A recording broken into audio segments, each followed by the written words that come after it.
when Orient Petroleum were looking for the exploration license, when they were going through the administrative process of acquiring the license, and of course agreed, I want to agree with you hypothetically, and Mike might not like that, but let me just agree with you hypothetically that the oil is located in on Kogi soil.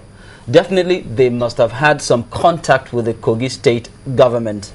Squarely, very squarely. Absolutely. Now, the matter of oil exploration, like you said, is business. Kogi State should have actually foreseen that this is a very important and very lucrative resource. So they should have, from the word go, why didn't the Kogi State government or the Ibaji community for that matter begin to demand their own fair share of what would be the accruable benefits of oil exploration? Thank you. Don't go too far. I need to be clear to you. From the onset, we were not dealing with any government.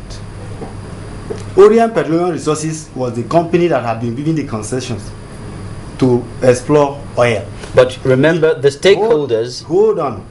The federal government had never given concession to any state government.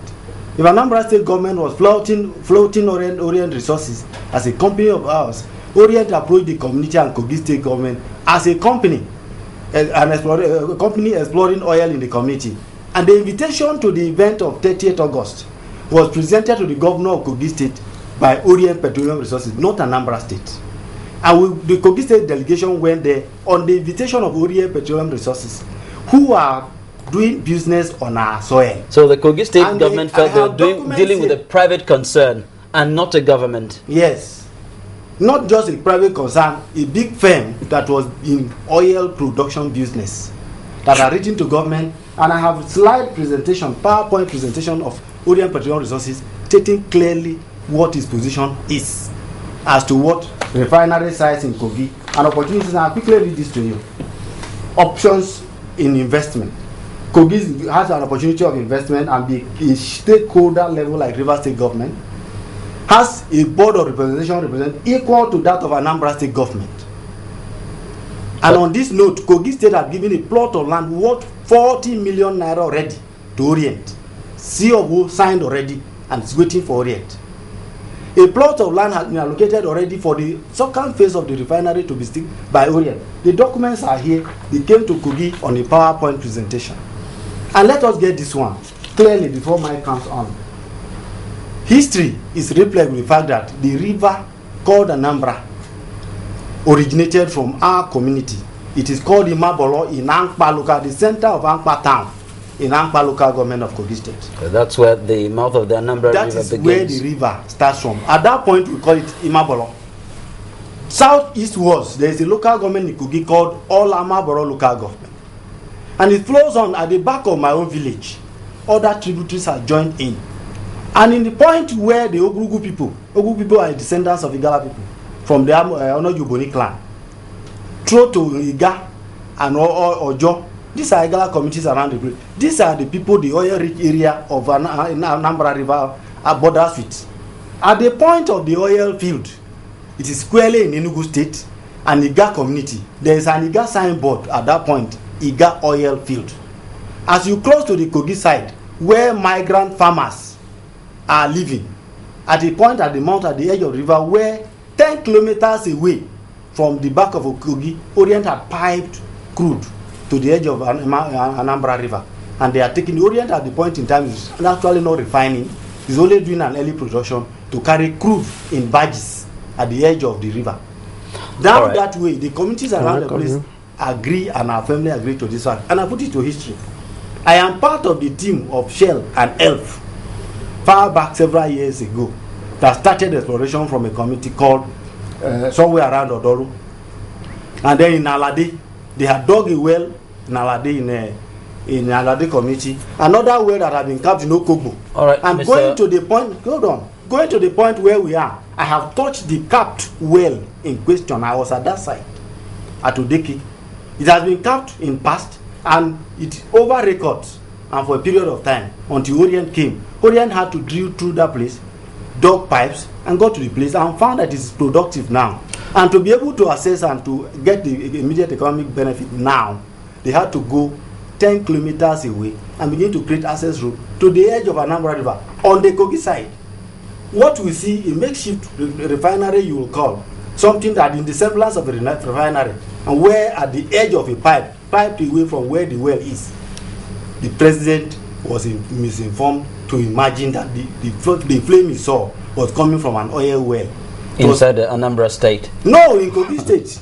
Well, if the president was misinformed... The location we went to on 30th August was not in Anambra State at all. All right, Mr. Uda has been listening patiently and itching to say something here, but of course, you know, you understand the point that Mr. Ogo is making here, that the oil is located in Kogi State. Anambra State, of course, has made an investment, but you see, in the first place, the Kogi State people and government believed that they were dealing with a private concern and not Anambra State government that is now laying claim to what he says belongs to Kogi State. Let me take you from that point.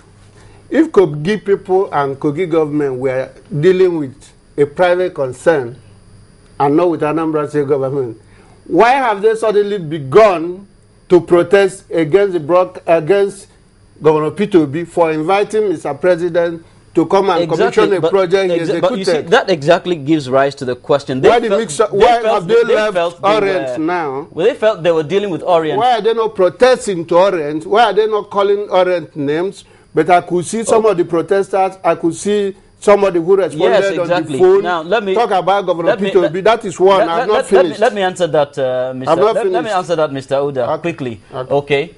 They are protesting because Anambra State has been declared officially an oil-producing state. Okay, I take you from that again. I have another question that naturally flows from this answer that you've given me. So Anambra knows more than the Federal Republic of Nigeria. Does Anambra State know more than Mr. President and all his ministers and all the agencies of the federal government? How can Anambra, a single state, misadvise the president of a whole country that has the Ministry of Petroleum Resources under his kitty, that has everything, every agency, even the security agencies?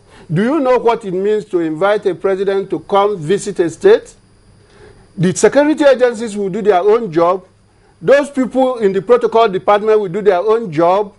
An advanced team would come. You think you will just call Mr. President on the phone and ask him to come to your state and commission a project, and he comes there without any prior investigation? That's one. Two, where every other thing fails, if Kogi people and Kogi government were certain they own the oil field, how come that the #1 citizen of the country visited that site and no government official was there? The Kogi State governor was not there to welcome the government of his country. The deputy governor of Kogi State was actually there. He was there. Yes. Mr. Yomi, he was there. He was there. He was there to receive Mr. President. No, he might not have been there to receive the president, but he did witness the event, the occasion. Okay, I'm putting it to you, Mr. Charles, that even the compensation given the people of Aguleri on whose land the refinery is sited was paid by the government of Anambra State. The compensation given there was paid by the government of Anambra State. And my friend also went into a historical excursion. Yes. He wanted to talk about River Anambra. Incidentally, I come from Anambra East local government area, where you also have Aguleri. And Anambra as a state derived her name from that Anambra River. Amambala. In our local dialect, we call it Amambala. Okay. That is how the state came about. The river, my friend has said the river originates from his own end. The river is in our place.